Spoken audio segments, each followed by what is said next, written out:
ભૂલોક છોડી અને આજે આપણે ભુવલોકમાં જઈએ. એની પહેલા થોડું જુદા આયામથી આ જ વસ્તુને જોઈ લઈએ કે જે ચિત્તી શક્તિથી આ ત્રણેય ક્ષેત્ર બને છે અને ત્રણેય ક્ષેત્રની અંદર જે વિવિધતાઓ આવે છે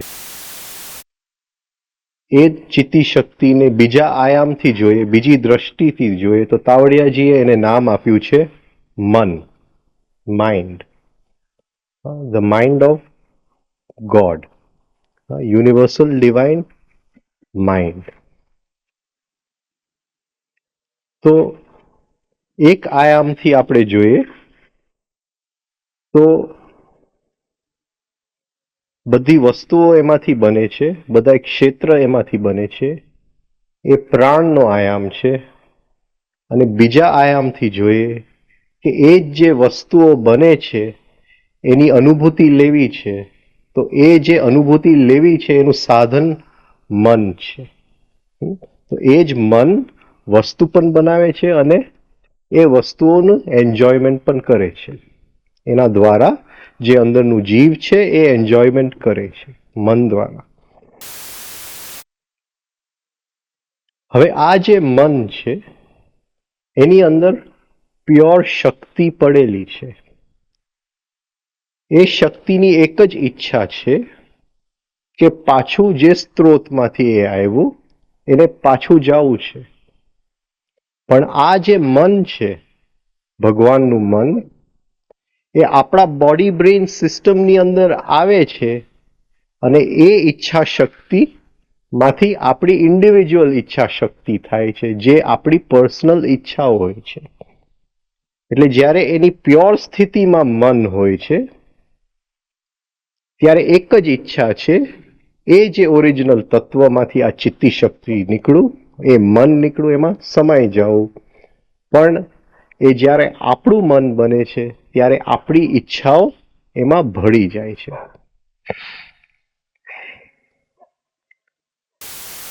કામ એક જ કરવાનું છે, જેમ કાલે વાત કરી કે ફ્રીક્વન્સી વધારવું. એટલે એ જે પ્યોર ઈચ્છા શક્તિ હતી એ મનની અંદર, એ રોજના વ્યવહારમાં આપણે જો આપણી ઈચ્છાઓમાંથી એને કાઢી શકીએ ધીમે ધીમે અને એના પ્યોર રૂપમાં પાછું એ મનને જો આપી શકીએ તો આપણું પણ મન આ યુનિવર્સલ ડિવાઇન માઇન્ડ બની જાય, ભગવાનનું મન બની જાય. તો આ જે ક્ષેત્ર નીકળે છે એ મનમાંથી નીકળે છે અને મન જ એ ક્ષેત્રને જોઈ રહ્યા છે. પણ આપણું મન આપણી ઈચ્છાઓમાંથી જોઈ રહ્યું છે. હવે જો આ સમજવું હોય કે ભૂ ભુવ સ્વઃ શું છે તો એનો સરળ ઉપાય છે કે આપણે આપણું મનને સમજી લઈએ તો આ બહાર જે મનની જે આ વિવિધતા છે એ બહુ ઇઝીલી શકશું. હવે આ મન માટે વશિષ્ઠ કહે છે રામને કે ઓ લોટસ આઈડ, કમલ નયન એને નામ આપે છે રામને, ઓ લોટસ આઈડ. એટલે એ રામને કહે છે કે તારી આંખ કેવી છે, એ કીચડમાંથી નીકળેલી આંખ છે, એ શુદ્ધ આંખ છે, તારી દ્રષ્ટિ શુદ્ધ છે, જે સામે સત્ય છે તું એ આ આંખમાંથી જોઈ શકે છે. આપણી આંખ હજી લોટસ આઈડ નથી, હજી કીચડની અંદર છે. પણ એ રામને કહે છે ઓ લોટસ આઈડ, કમલ નયન. આ મનથી આ ત્રણેય સૃષ્ટિ બને છે. મન જે કરે છે એ સાચું છે, શરીર જે પ્રશ્ન ચિહ્ન છે. શરીર ખાલી એક ડાય છે જેના દ્વારા મન એનું કામ કરાવવા માંગે છે. મન વિચારે છે શરીર, અને શરીર તરત ધારણ થઈ જાય છે. હવે આપણે ભુવલોકમાં જઈએ છીએ, ત્યાં જો વિચાર કરશું તો એ જ વસ્તુ એ જ ક્ષણે સામે થઈ જશે. ભુવલોકની અંદર થોટ અને એક્શનની અંદર અંતર નથી. મારે કોઈને મળવું હોય ભૂલોકની અંદર તો એને હું ટેલિફોન કરું, એ મને ટાઈમ આપે, અપોઇન્ટમેન્ટ આપે, એ દિવસે એને મળી શકું. પણ ભુવલોકની અંદર જો એનો વિચાર અંદર આવી ગયો તો એ મારી સામે જ છે મને મળવા માટે. there is no difference between thought and action. Difference છે કારણ કે એ જુદો છે હજી એટલો, પણ છતાંય આ ટાઈમ એન્ડ સ્પેસ આ રીતે ભુવલોકમાં કોન્ટ્રાક્ટ થઈ જાય છે, કોમ્પ્રેસ થઈ જાય છે. તો મન વિચારે છે શરીર, અને શરીર ધારણ કરી લે છે, અને પછી એ જ મનને શરીર દ્વારા જે સહન કરવું પડે છે એ દુઃખ સિવાય કંઈ સહન નથી કરવું પડતું. તો આ મનને આ શરીરથી કંઈક આપણે ડિટેચ કરી શકીએ, થોડું અલગ કરી શકીએ આ શરીરથી, તો એને દુઃખ ન થાય, શરીરનું દુઃખ ન થાય, શરીરની પીડા ન થાય. આ મનને એ આવી કંઈક વાત રામને કરે છે. અને જે ઋષિએ આ વસ્તુ સમજી લીધું એને ખ્યાલ આવી જાય છે કે આ જ મન શરીર ધારણ કરી અને દુઃખનું કારણ બને છે, એ જ મનનો ઉપયોગ કરી અને એ મુક્તિ પામે છે. પછી વાર્તા કરે છે કે મગધ દેશની અંદર એક રાજા હતા જેનું નામ હતું ઇન્દ્રયુમન. અને ઇન્દ્રયુમનની વાઇફ હતી, એની નામ હતી અહલ્યા. અહલ્યા કોઈક બીજાના પ્રેમમાં પડી ગઈ. એ જે વ્યક્તિના પ્રેમમાં પડી એનું નામ હતું ઇન્દ્ર. ઇન્દ્ર બહુ સારો માણસ આમ દેખાતો સોસાયટીની અંદર. જે બધા છોકરાઓ મારપીટ કરે અને જેને આપણે ગુંડા લોક કહીએ એવો એ બેન્ડ હતું, એનો સંઘ હતો, એનો આ જે ઇન્દ્ર એ લીડર હતો, એનો લીડર હતો. રાજાને ખબર નથી, એની રાણી છુપે છુપે આ ઇન્દ્રને મળવા જતી હતી. ખબર પડી એટલે રાજાને આ વાત કરી કે આ રાણી આ રીતે આ ઇન્દ્રને મળવા જાય છે, એની સાથે રહે છે. તો રાજા એકદમ ગુસ્સામાં આવી ગયા. રાજાને થયું કે આ બેઉને સજા થવી જ જોઈએ. તો એની પહેલી સજા એ આપી કે એક તળાવ હતું, કડકડતી ઠંડી હતી. રાજાને એમ થયું કે આ તળાવમાં જો બેઉ જણા ઊભા રહે તો સવાર સુધી, આખી રાત જો કાઢે તો સવાર સુધી જીવન નીકળી જશે અને એ જીવતા નહીં રહે. તો એની રાણી અહલ્યા અને આ જે બેન્ડ લીડર હતો ઇન્દ્ર, બેઉને તળાવમાં મૂક્યા. પણ સવાર પડ્યું તો સેજ પણ એ લોકોનું શરીર પણ ઠંડુ નહોતું થયું, સેજ પણ દુઃખની અનુભૂતિ નથી, પણ એકબીજા અને પ્રેમની મસ્તીમાં એવા હતા કે જાણે કે કંઈ ખબર નથી કે આમ થયું હતું. તો રાજાને થયું કે આ તો કંઈક ગોટાળો થઈ ગયો. એટલે એને મોટું એક વાસણ કર્યું, એની અંદર તેલ નાખ્યું, નીચે અગ્નિ કરી અને તેલને એકદમ પકાવ્યું અને એની અંદર બેઉ જણાને નાખી દીધા. તો એક સેજ પણ એકબીજાને તેલની અસર ન થઈ અને એકબીજાને સાનિધ્યની અંદર એ એટલા મસ્તીની અંદર હતા કે રાજાને પણ નવાઈ લાગી કે આ શું થઈ રહ્યું છે. પછી રાજાને થયું કે હવે કંઈક બીજો ઉપાય કરો, એટલે હાથીઓ બોલાવ્યા, બેઉને સુડાવી દીધું. હાથીઓ ઉપરથી ચાલી ગયા પણ એ લોકો આમથી આમ ન હલ્યા, એ કે હાડકું ભાંગ્યું નહીં, કંઈ થયું નહીં. અને એ લોકોનો મોઢા જો જોયની અંદર, હા, એકદમ આનંદની અંદર, હા, એકબીજાને યાદ કરીને મસ્તી હતી. પછી રાજાએ, હા, જે માણસ હતો એની પાસે પટ્ટા મરાવ્યા, હથોડી મરાવી, પણ પટ્ટા લાગે પણ એકે ડાઘ પડે નહીં, શરીર ઉપર એકે ઘાવ પડે નહીં. અને એ લોકો હસતા ગયા અને એકબીજાની સામે જોતા ગયા. પછી રાજાને થયું કે આ કંઈક વસ્તુ જુદી છે, મારે સમજવું પડશે આ લોકો પાસે કે શું છે આ. તો રાજા એમને પૂછે છે કે મને આનો રહસ્ય કયો કે આ શું છે, કેમ તમને કંઈ થયું નહીં. તો એ કહે છે તમે જેટલી પણ ટોર્ચર અમારી ઉપર કરશો, જેટલી પણ અતિશયોક્તિ અમારી ઉપર કરશો, તમે અમને છૂટા નહીં પાડી શકો. અમે જ્યાં દુનિયાની અંદર અમને અમારું, હા, બીજાનું જ દ્રશ્ય થાય છે, હા, જે અમારો પ્રેમી છે કે પ્રેમિકા છે એનું જ દ્રશ્ય થાય છે, બીજું કોઈ દેખાતું નથી આખી દુનિયામાં. હા, એ એકબીજાનું જ મોઢું સિવાય અમને કંઈ બીજું દેખાતું જ નથી. એકો એક આકારની અંદર, એકો એક રૂપની અંદર, એકો એક વસ્તુની અંદર અમને એકબીજાની છબી જ દેખાય છે.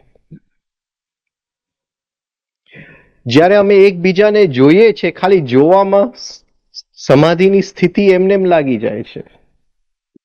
ત્યાં શરીર શું છે, દુઃખ શું છે, શરીરના ઉપર ઘાવ શું છે એ ખબર નથી.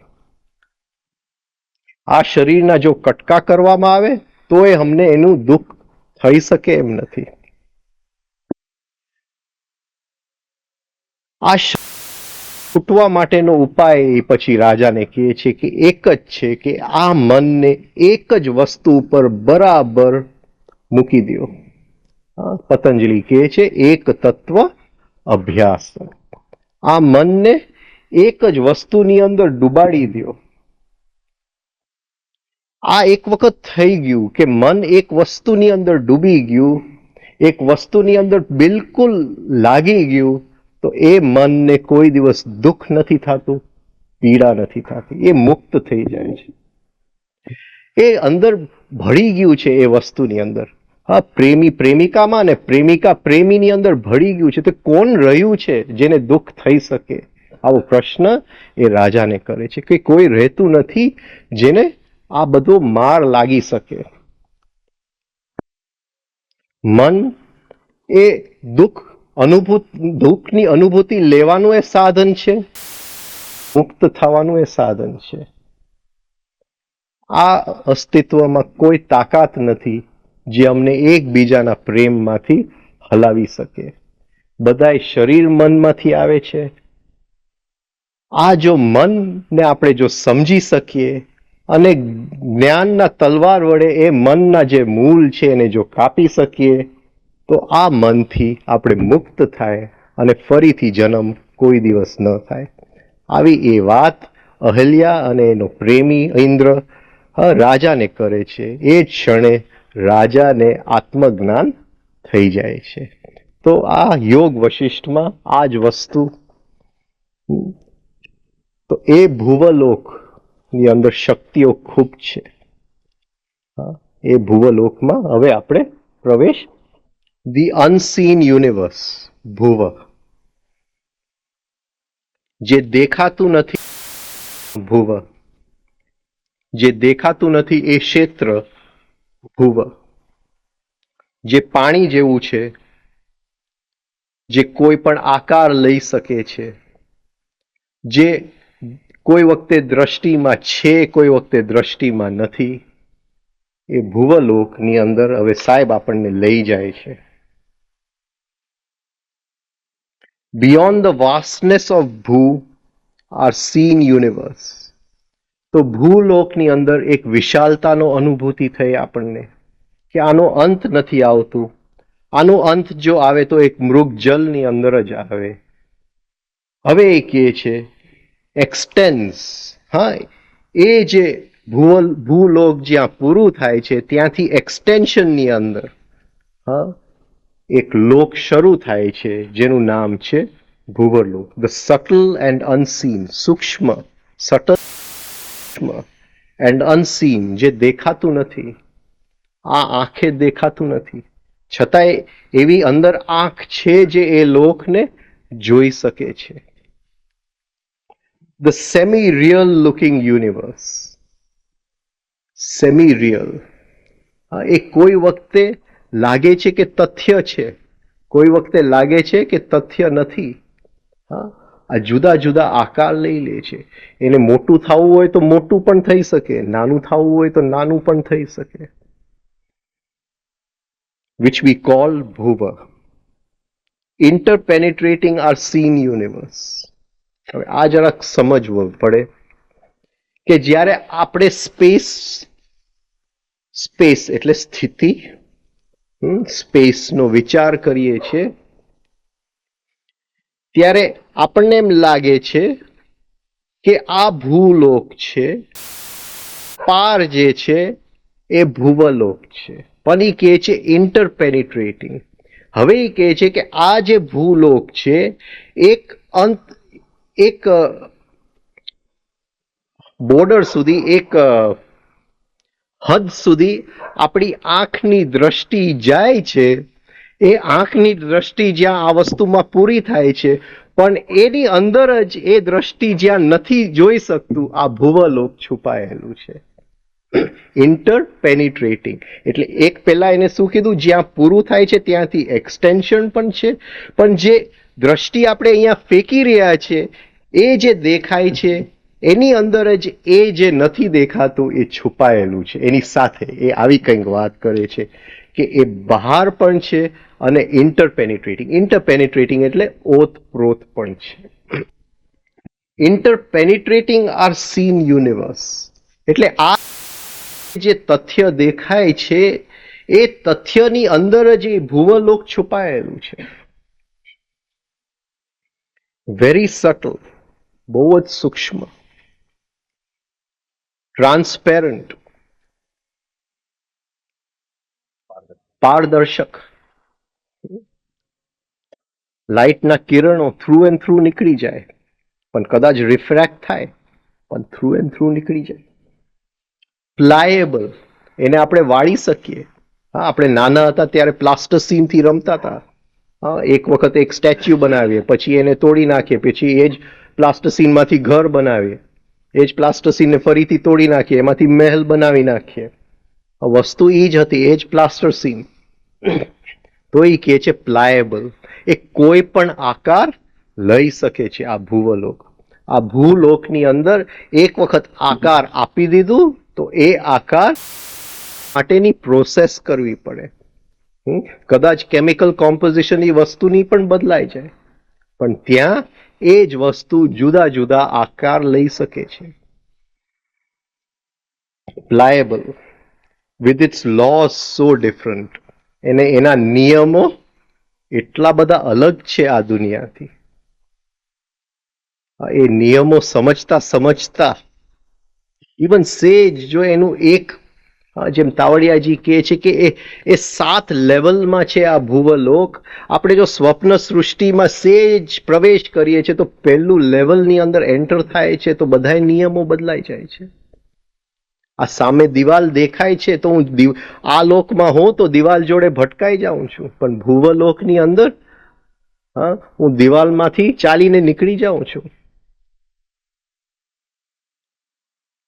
અહીંયા મારે એક જગ્યાથી બીજી જગ્યાએ જવું હોય, જવું પડે પ્લેન સુધી, ત્યાં તો હજી વિચારું તો હું ઉડતો બીજી જગ્યાએ પહોંચી જાઉં છું. આ ભુવલોક છે, એના નિયમો અલગ છે. ત્યાં આવું લોહી નથી, ત્યાં આવા હાડકા નથી. શ્વાસ જે છે એ બદલાઈ જાય છે, ત્યાં બધું બદલાઈ જાય છે.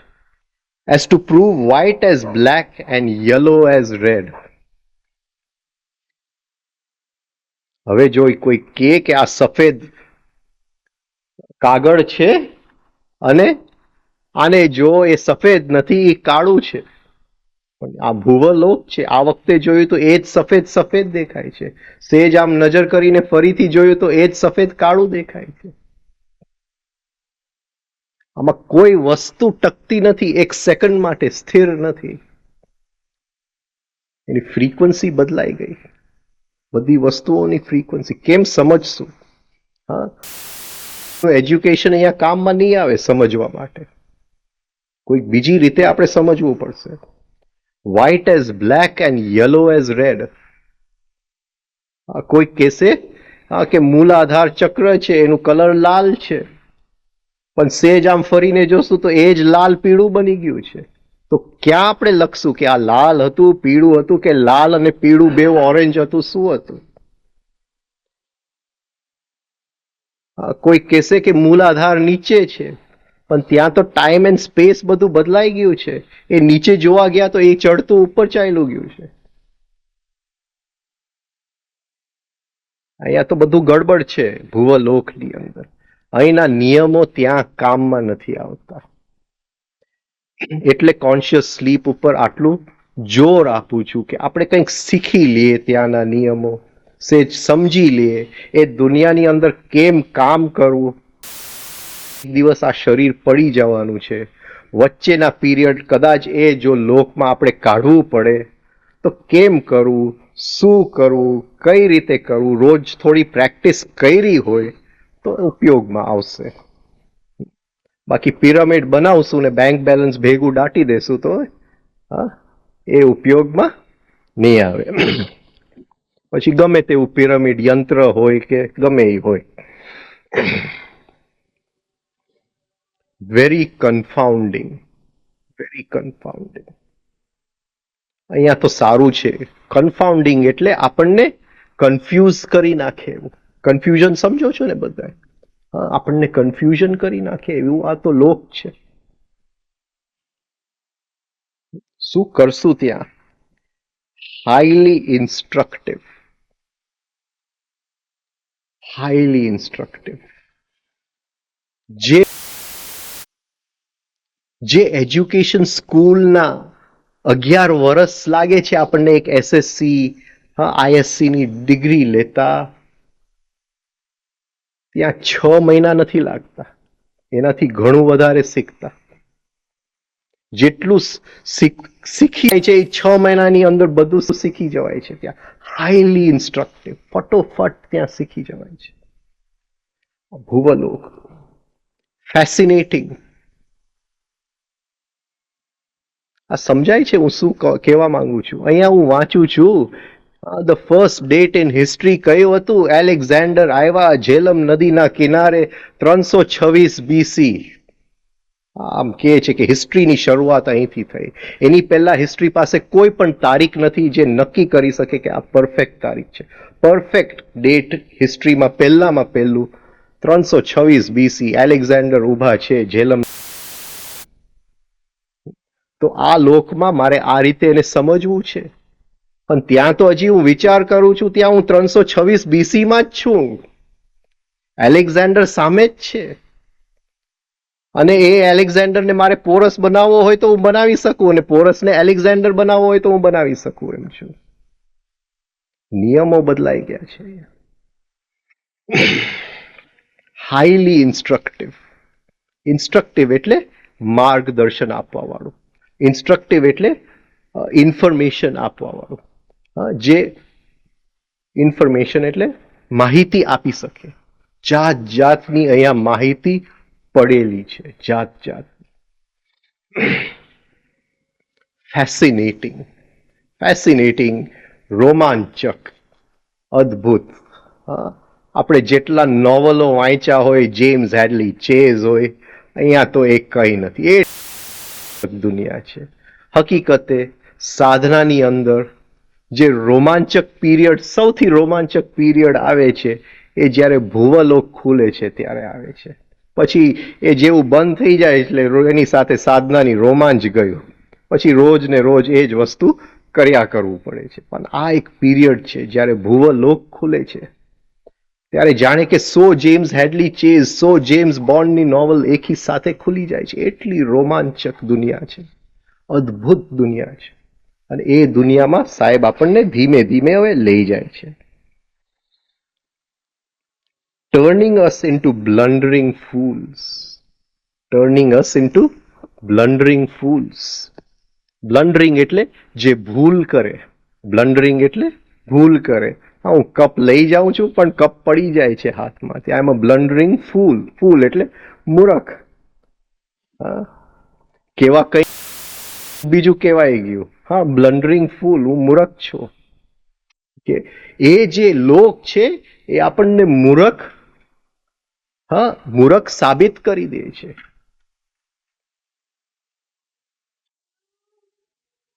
રામકૃષ્ણ એને રામકૃષ્ણએ અદ્ભુત નાની નાની વાર્તાઓ લખી છે, અને એટલી અદ્ભુત રીતે જેમ જીઝસે વાર્તાઓ લખી છે એટલે બોલી ગયા છે, એમ રામકૃષ્ણ પણ નાની નાની વાર્તાઓ એટલા સરસ લખી ગયા છે કે લખી ગયા હોય કે બોલી ગયા હોય. એ કહે છે કે ભગવાન બે જ વખતે હસે છે. એક વખત ત્યારે હસે છે ત્યારે ડોક્ટર એક નાના દીકરાની માને કહે છે કે જે દીકરાને તાવ એકદમ આવી ગયો છે અને કહે છે કે હું આને બચાવીશ, ગમે તેમ બચાવીશ. ત્યારે ભગવાન હસતો હોય છે કે આને હું લઈ જવાનો છું, કઈ રીતે એને બચાવવાનો છે. બીજી વખત ભગવાન હસે છે જ્યારે બે ભાઈઓ ભાગલા પાડે છે. એ કહે છે કે આ બાઉન્ડ્રી લાઈન અહીંથી આ તારું, અહીંથી આ મારું. ભગવાન કહે છે કે આ દુનિયા તો મારી છે, આ કઈ રીતે આ ભાગલા પાડ્યા. કે બે જ વખત રામકૃષ્ણ કહે કે ભગવાન હસે છે. આ ભુવલોકની અંદર બધી બાઉન્ડ્રીઝ છે ને એ ડિઝોલ્વ થતી જશે. હા, ભાઈ ભાઈ જેવો નહીં દેખાય ત્યાં. બ્લન્ડરિંગ, અરે આટલા માટે આપણે ઝઘડતા હતા, પણ એ જ વસ્તુ જ તો અહીંયા અદ્રશ્ય છે, એની કોઈ કિંમત જ નથી. બ્લન્ડરિંગ ફૂલ્સ. સારું છે કે આપણે અહીંયા લાગે છે કે આપણે ઇન્ટેલિજન્ટ કામ કરી રહ્યા છે. ભૂલથી જો એ લોક ખુલી ગયા તો આપણે મૂર્ખામાં ખપાઈ જશું. This super vastness. આને શું કીધું? ભૂ યુનિવર્સને વાસ્ટનેસ. વાસ્ટનેસ એટલે વિશાલતા. આને શું કીધું? સુપર વાસ્ટનેસ એટલે અતિ વિશાલતા. known to the Shastras as Bhuva. ભુવ શબ્દ જાણવું, જેમ મેં સવારે કીધું, એ શબ્દ આપણે વિચારીએ છીએ પણ એ બહુ નાનું રિફ્લેક્શન છે જે એ કહેવા માંગે છે ભુવ શબ્દની અંદર. નોન ટુ ધ શાસ્ત્ર. શાસ્ત્રસ આ લોકને ભુવલોક કહે છે. વેન એક્સપ્લોર્ડ. એક્સપ્લોર્ડ એટલે એની શોધ સાયન્સ હવે કરવાની છે. ટેબ્યુલેટેડ, એના નિયમો હવે સાયન્સ લખશે. અત્યાર સુધી કોઈ નિયમ લખતા નથી, પણ વેસ્ટની અંદર ચાલી રહ્યા છે.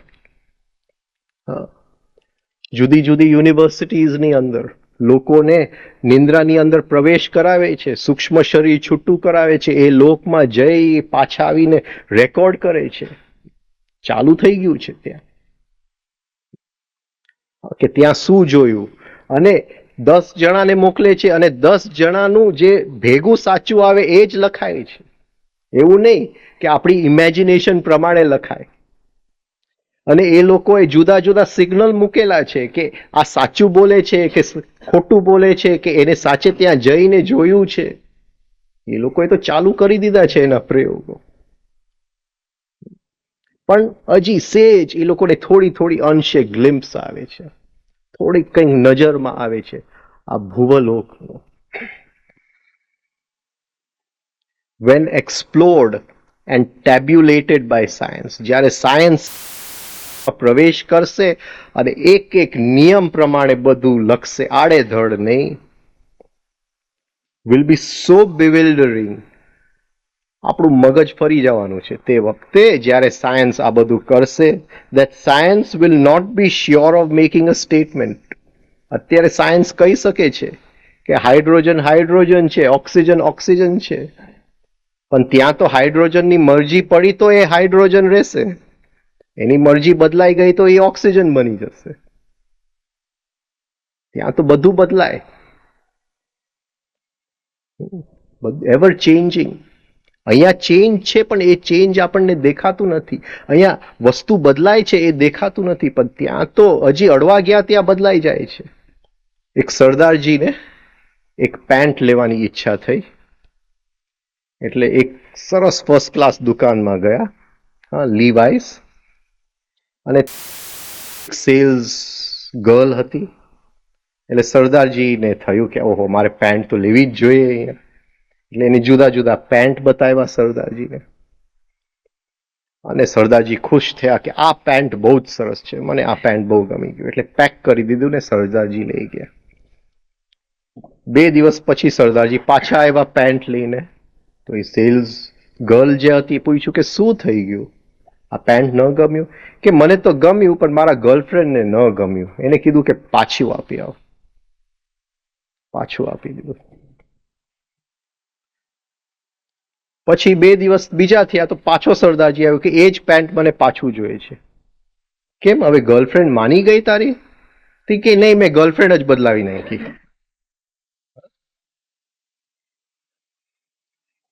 તો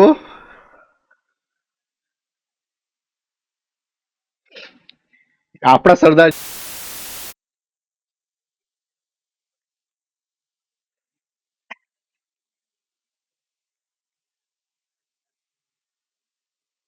તો ભુવલોકની અંદર, હા, એક જ ગર્લફ્રેન્ડ. અહીંયા વિચાર આવે કે શ્રીદેવી તો એ શ્રીદેવી બની જશે, અહીંયા વિચાર કરો માધુરી તો એ માધુરી બની જશે.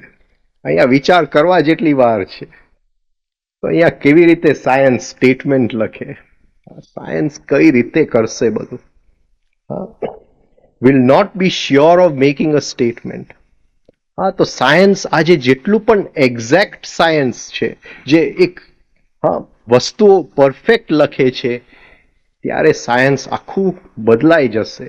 અને એવું નથી કે આ વસ્તુ નહોતું, આ વસ્તુ મહાભારતના સમયમાં હતું જ, પણ એ જે સાયન્સ શોધેલું હતું એ અંદર જે ભુવલોકમાં જઈને શોધેલું સાયન્સ શોધશે એ બહારના ભુવલોકમાં જઈને. ખાલી ક્ષેત્રનું સ્કેલ તે વખતે નાનું હતું, આ સાયન્સ હતું. એ જ વસ્તુ હવે ફરીથી શોધાશે, પણ નવી રીતથી શોધાશે. But that day is far far away. હજી ઘણા જન્મો એ દૂર છે, પણ એ દિવસ આવવાનો તો છે. Like the subtle astral body needs investigation. આ સૂક્ષ્મ જે દુનિયા છે ભુવ, જેમ કે આપણું સૂક્ષ્મ શરીર છે, હા, એનું નાના સ્કેલમાં કાઉન્ટર પાર્ટ છે આપણું સૂક્ષ્મ શરીર. એ જે મોટા પાયે જે છે નીડ્સ ઇન્વેસ્ટિગેશન. આપણે ઇન્વેસ્ટિગેટ કરવું જોઈએ કે આ છે કે કેમ, એના નિયમો શું છે. હા, આપણે એક માન્યતામાં ન રહીએ કે આ નથી જ, આપણે તો આ બરાબર છે, કે એ છે ને એની અંદર જશું ત્યારે આમ કરશું. હા, એવી માન્યતાઓ આપણે ન બનાવીએ, પણ આપણે એક શોધમાં નીકળીએ કે આ જે ભુવલોક છે એ શું છે. It needs investigation. The astral body, જે સૂક્ષ્મ શરીર છે આપણું, is now being subject to some observations in many advanced countries. જેમ મેં કીધું કે સૂક્ષ્મ શરીરના પ્રયોગો to being subject to some observations. હા, હવે જે એડવાન્સ દેશો છે, અમેરિકા, એ જે એડવાન્સ દેશો છે, રશિયા, ત્યાં આ પ્રયોગો સૂક્ષ્મ શરીરના થઈ રહ્યા છે. એડવાન્સ દેશોની અંદર એ લોકો ઓબ્ઝર્વ કરી રહ્યા છે કે આ સૂક્ષ્મ શરીર શું છે. જુદા જુદા યંત્ર કાઢી રહ્યા છે કે હા, કઈ રીતે આ સૂક્ષ્મ શરીરને આપણે જાણ લેવી, એને શોધ કઈ રીતે કરવું. માણસને સુવડાવી દે છે, એની અંદર ઇલેક્ટ્રોડ્સ માથા ઉપર મૂકી દે છે, એ નિંદ્રાની અંદર સ્વપ્ન ચાલુ થાય છે ત્યારે એ ઇલેક્ટ્રોડ અંદર સંકેતો આપે છે, પછી એ ઇલેક્ટ્રોડ દ્વારા એને સંકેત આપવામાં આવે છે કે હવે તું સ્વપ્નમાં છે, સ્વપ્નમાં જાગી જાય, આ ભુવલોક ચાલુ થયું. હવે ત્યાં શું થાય છે એ માણસને કેમ યાદ રાખવું એ બધું એને ટ્રેનિંગ આપવામાં આવે છે. એ પાછું આવીને બધું લખે છે. આ થઈ રહ્યું છે અત્યારે ઓબ્ઝર્વેશન. એને ઓબ્ઝર્વ શું કેવું શું ગુજરાતીને? ઓબ્ઝર્વ, એનું નિરીક્ષણ કરવું, એનું નિરીક્ષણ કરવું. બહુ વર્ષો પહેલા વિયેનાની અંદર, ઓસ્ટ્રિયાના કેપિટલમાં એક પ્રખ્યાત સર્જન હતા અને એ મેડિકલ કોલેજની અંદર લેક્ચર આપવા જતા હતા બીજા જે સ્ટુડન્ટ્સ જેને સર્જરી ભણવું હતું. કે સર્જરી ભણવા માટે, સર્જરી એટલે ઓપરેશન કરવું, જે લોકો સર્જન બનવાના છે, બે જ વસ્તુની જરૂર છે કે તમને નોશિયા ન થાય. નોશિયા એટલે ચક્કર ના આવે, ઉલટી ના આવે, કારણ કે કોઈકનું શરીર કાપવાનું છે, લોહી નીકળે, ગમે નીકળે. હા, તમને ચક્કર ના આવે, નોશિયા, અને તમારું ઓબ્ઝર્વેશન પાવર એકદમ પાવરફુલ જોઈએ. પછી એને એક લિક્વિડ લીધું હાથમાં, એક રસાયણ જેની ખતરનાક વાસ આવતી હતી. એ રસાયણ જોવામાં, એમને જોવામાં કોઈકને ઉલટી થાય, અને એની અંદર આંગળી બોળી અને એ આંગળી ચાટી લીધી. તો એ કે તમારે બધાને જો શરીરો જોવું હોય, કાપવા હોય અને ચક્કર ન આવે તો આની માટે આ તમે પ્રેક્ટિસ કરો. તો બધા એ છોકરાઓ જે ભણતા હતા સર્જરી, એની અંદર આંગળી બોળી, એ આંગળી ચાટી, કે માંડ અંદર જે ચક્કર આવતા હતા. નોશિયા એટલે એક્ઝેક્ટ ગુજરાતી શું છે? ઉપકા ન આવે એની માટે બરાબર પોતાની જાતને પકડી રાખ્યા બિચારાઓ બધાએ. પછી એને કીધું કે તમે પહેલી પરીક્ષામાં પાસ થયા, બીજામાં ફેલ થયા. કે જે આંગળી મેં અંદર બોરેલી એ મેં મોઢામાં નથી નાખી. હા, એટલે તમે ચક્કર ના આવે, ઉપકા ના આવે એમાં પાસ થઈ ગયા, પણ ઓબ્ઝર્વેશનમાં ફેલ થઈ ગયા.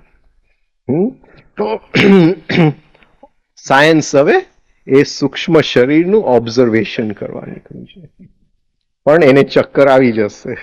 હા, એ સૂક્ષ્મ શરીર, એ ભુવલોકને જોતા જોતા સાયન્ટિસ્ટને ચોક્કસ ચક્કર આવી જવાના છે. And who knows, someday the subtle universe may also claim our attention. ત્યારે સાયન્સ ના પાડી દે છે કે આવી કોઈ વસ્તુ છે નહીં, આવી કોઈ દુનિયા છે નહીં, આવી કોઈ ક્ષેત્ર છે નહીં. એ કદાચ સાયન્સના અટેન્શનમાં, એના ધ્યાનમાં આવશે કે આ વસ્તુ આપણે સ્ટડી કરવું જોઈએ. આ ભુવલોક શું છે એને આપણે સ્ટડી કરવું જોઈએ. Some fragmentary information has reached us as to how science in some developed countries is trying to prove as a fact the presence of the subtle body.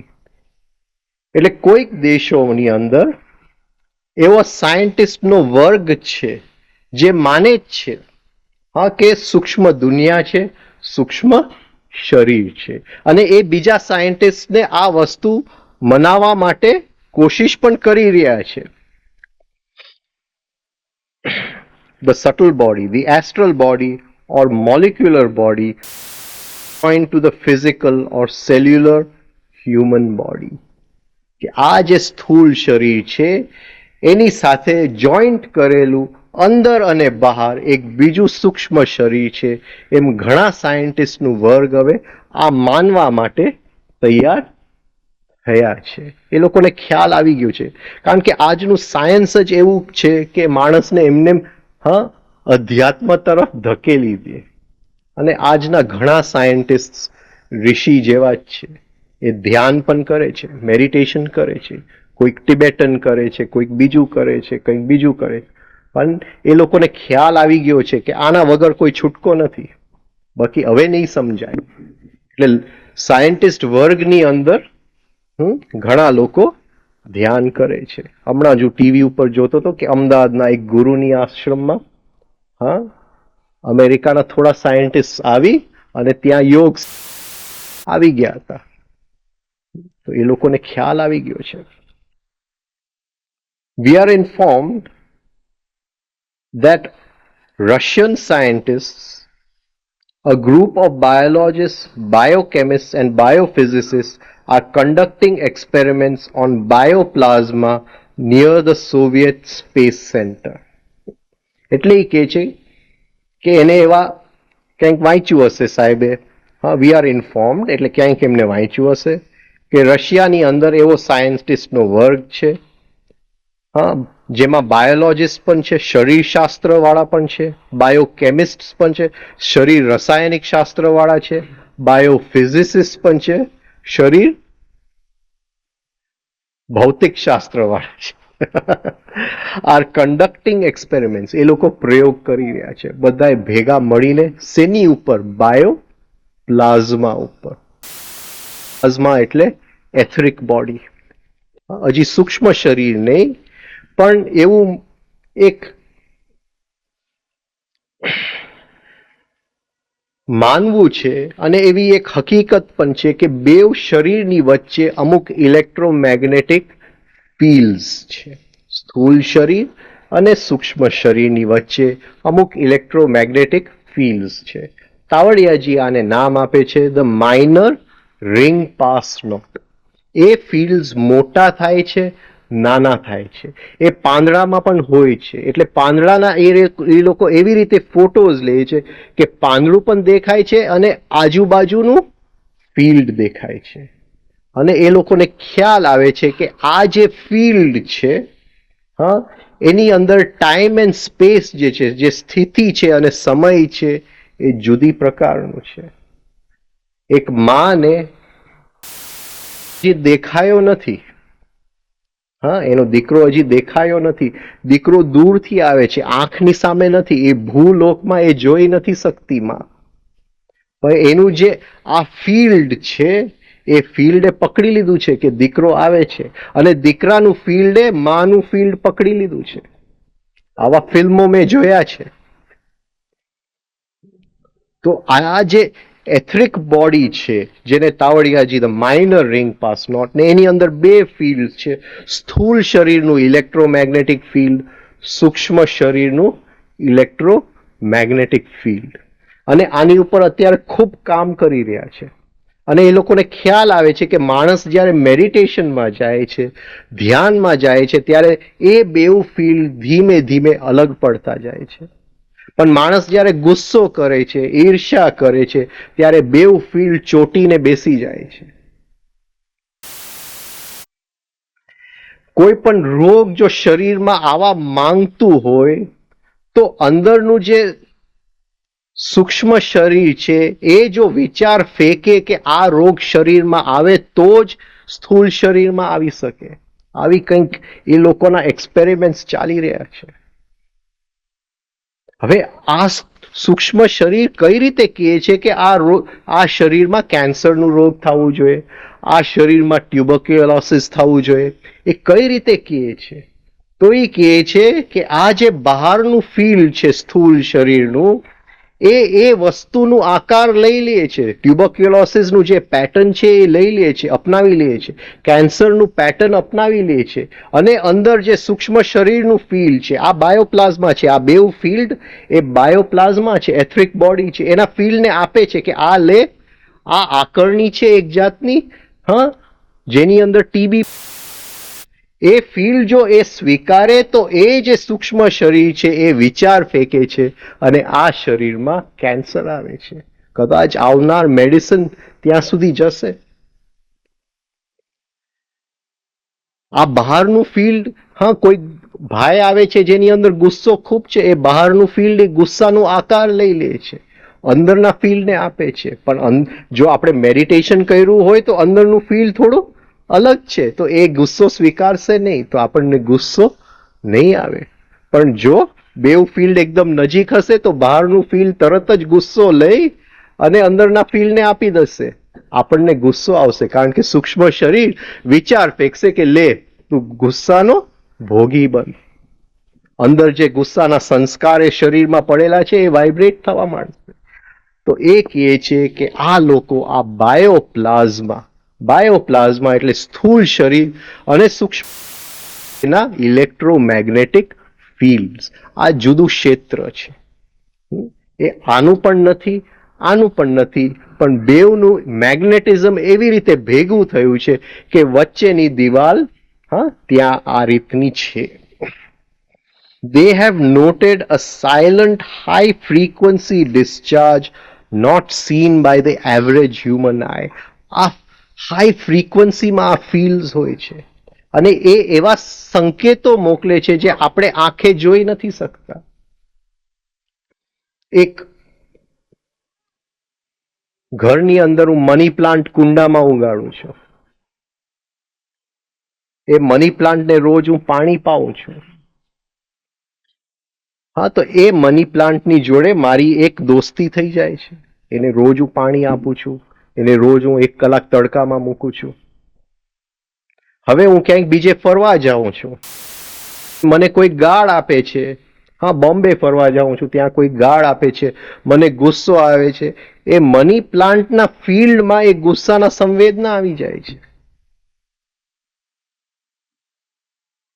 સમજાય છે? આ જે બાયોપ્લાઝમા જેની ઉપર આ લોકો સ્ટડી કરી રહ્યા છે, હજી તો સૂક્ષ્મ શરીર સુધી પહોંચ્યા જ નથી. આ વચ્ચેના એરિયામાં એ લોકો સ્ટડી કરી રહ્યા છે.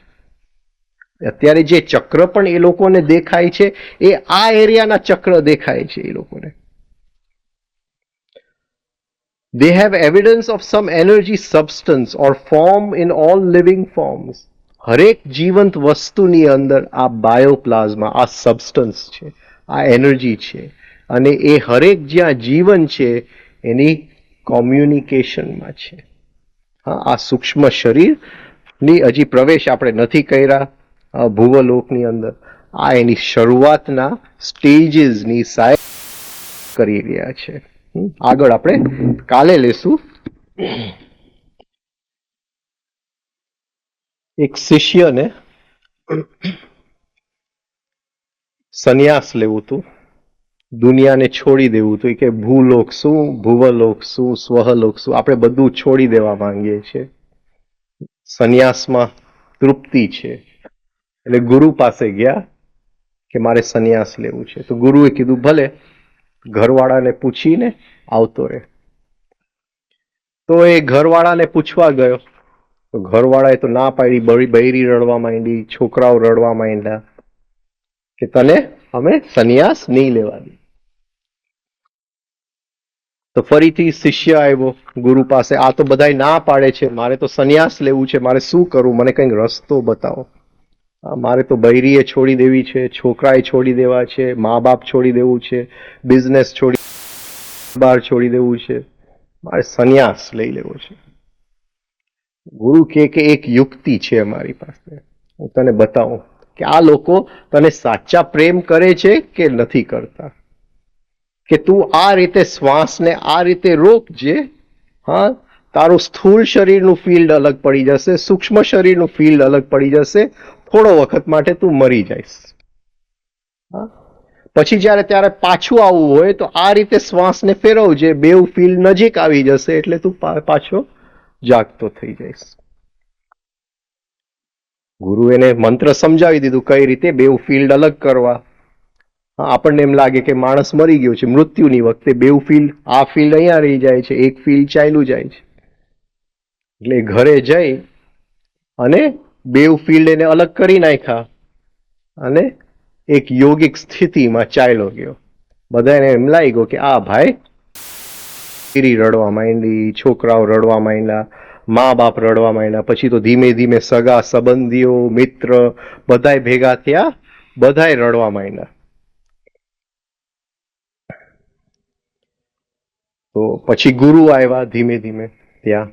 ગુરુએ જોયું કે બધાય રડે છે તો એ કે હજી મારા હાથમાં એક ચાવી છે, આની જગ્યા જો લેવા કોઈ તૈયાર થાય હા તો હું એને પાછો બોલાવી શકું. તરત જ બૈરીએ કીધું કે હું નહીં લઉં એની જગ્યા. છોકરાઓએ કીધું કે એના વગર ચાલી જશે, અમને વાંધો નહીં આવે, હવે જીવન કાઢી લેશું. મા બાપ ભલે બુઢા હતા, મરવાણી અણી ઉપર હતા, પણ નહીં કે એની જરૂર નથી, ચાલશે અમને. હા, મા બાપ પણ તૈયાર ન થયા. કોઈ તૈયાર ન થયું, સગા સંબંધીઓ. એટલે ગુરુ કે હું એને લઈ જાઉં છું. લઈ ગયા ગુરુ. હા, શ્વાસ સરખું કરી બેઉ ફિલ્ડ સાથે આવી ગયા કે જો હું તને કહેતો હતો ને કે કોઈ તને પ્રેમ નથી કરતું તારા ઘરમાં, જો આ સ્થિતિ છે, હવે તું સંન્યાસ લઈ લેજે. એનો મતલબ એ નહીં કે આપણે બધાએ સંન્યાસ લેવો. હા, અહીંયા પૂરું કરીએ. Good night.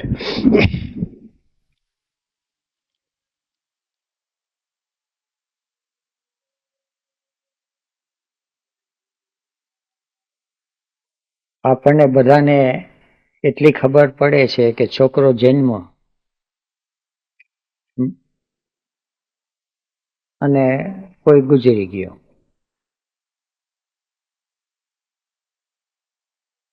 અત્યાર સુધી હસતું રમતું બોલતું નાચતું કૂદતું જીવ હતો.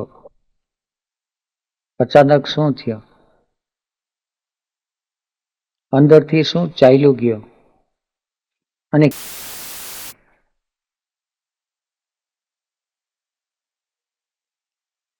એટલી આપણને સંસારના માણસોને એટલી ખબર પડે કે હવે આ ગુજરી ગયો, હવે પાછો નહીં આવે. છતાં નાની મોટી શંકા થાય તો ડોક્ટરને બોલાવી લે. ડોક્ટર કહી દે કે નહીં આવે એટલે પૂરું થયું. આ આવજા કરે છે એ છે પ્રાણ.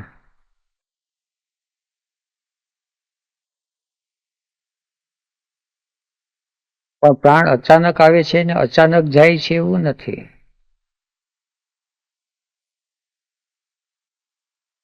એ થોડો થોડો વધતો જાય છે અને ધીરે ધીરે ઘટતો જાય છે. ગર્ભમાં જ શરીર બંધાય પછી ધીરે ધીરે પ્રાણ છે વધતો જાય, શરીર મોટું થતું, અને અમુક ઉંમર પછી શરીરની અવસ્થા આવતી જાય, પ્રાણ ઘટતો જાય.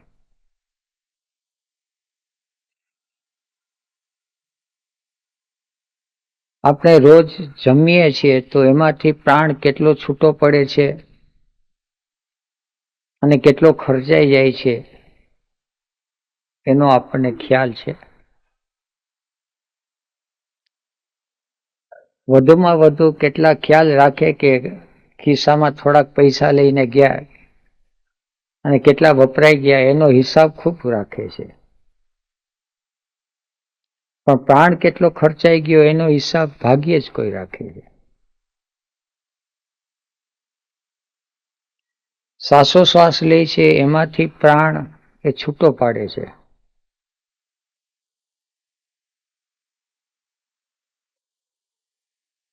પણ કયા શ્વાસ કઈ રીતે લેવાથી પ્રાણ ચાલ્યો જાય છે તો ખબર નથી.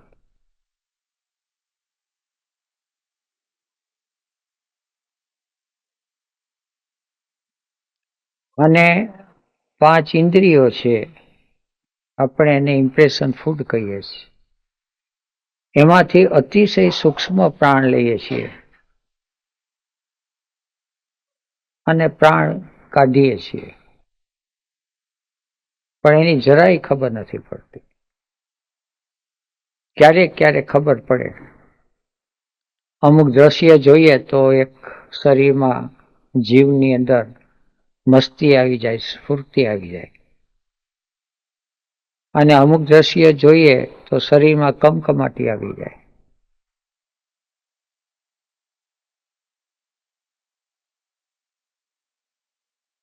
આમ પાણીની ટાંકી હોય, અંદર સેજ નળ ખુલ્લો રહી જાય તો ટાંકી જલ્દી ખાલી થઈ જાય.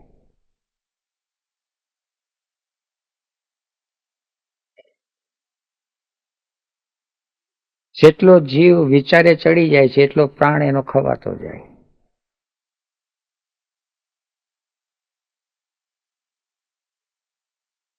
વિચારે ચડી જાય એમાં પ્રાણ ખવાઈ જાય, અને એમાં વિચારમાં પાછો નેગેટિવ વિચાર આવી જાય, નેગેટિવ ઇમેજિનેશન આવી જાય, ત્યારે તો ટાંકી ખુલ્લી થઈ જાય. ચિંતાથી જે જીવ ઘેરાઈ જાય એનો પ્રાણ અતિશય ખાલી થઈ જાય. અને ચિંતા કોની? જે વસ્તુ બધી છોડી જવાની છે, સગાવાલા થી માંડી ધન દોલત, મકાન, મિલકત, વાડી, દર, દાગીના જે કંઈ છે બધું છોડીને જવાનું છે. એને સાચવી રાખવાની ચિંતા.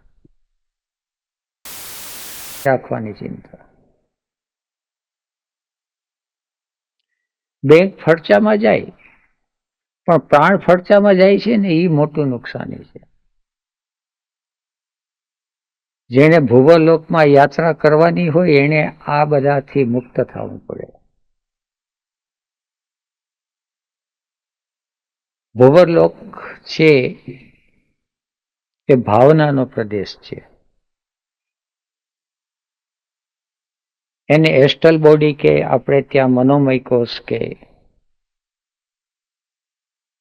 અથવા દિલમાં જેટલો ભાવ વધારે ભાવ આવે છે અને ભાવ જ્યાં જાય છે ને ભાવ સાથે જેનો વ્યવહાર થાય છે એ આખો પ્રદેશ છે ભુવરલોકનો પ્રદેશ.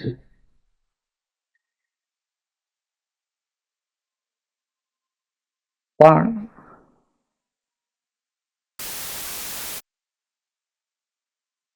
શરીર અને શરીરની ઇન્દ્રિયોની સાથે જ હજી નથી રહેતા. પૂરી સેન્સિટિવિટી નથી, પૂરો પ્રાણ પણ નથી, તો ભાવના જગતની અંદર તો ક્યાંથી પ્રવેશ થાય?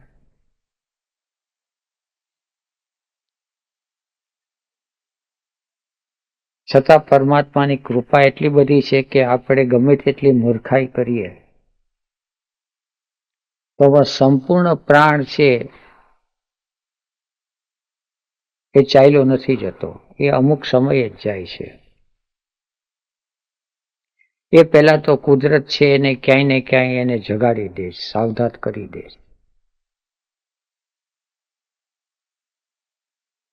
અનસીન યુનિવર્સ, અદ્રષ્ટ જગત છે. પ્રાણને જોવો અને ભાવને જોવો એ ચર્મચક્ષુથી ઇન્દ્રિયોથી નથી દેખાતું.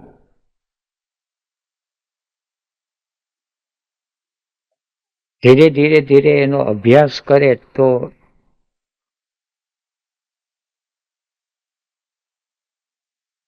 એની ક્ષણિક એની આભા છે, એના ગ્લિમ્સ છે,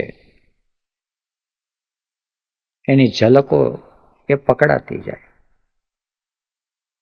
અને એસ્ટલ બોડીની કે ભુવરલોકની સેજ ઝલક સંસારી જીવને પકડાઈ જાય તો એની જિંદગી છે એને ધન્ય ધન્ય થઈ જાય. સેજ ઝલક મળી જાય તો પણ બે વ્યક્તિ છે એ ખરેખર એકબીજાનો દિલથી પ્રેમ કરી લે તો એને સંસારમાં બીજું કંઈ જોતું જ નથી. એના જેવું છે કે નાના બાળકને એક રમત એટલે પછી ઘણું એને થઈ ગયું. સંસારી જીવને બીજું શું જોઈએ? એકબીજાના દિલના ભૂખા છે આપણે કે ભાવના ભૂખા છે. અને આપણે પાછા મોટા એવા છે કે ઘણી વાર વાતો કરે કે ભગવાન ભાવનો ભૂખો છે.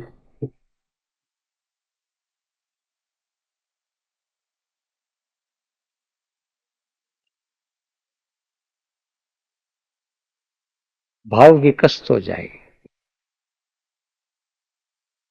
દિલ મોટું થતું જાય, એસ્ટલ બોડી બંધાતું જાય. અને એસ્ટલ બોડી બંધાતું જશે ત્યારે ભુવરલોકની અંદર હરવા ફરવાની જે મજા આવે છે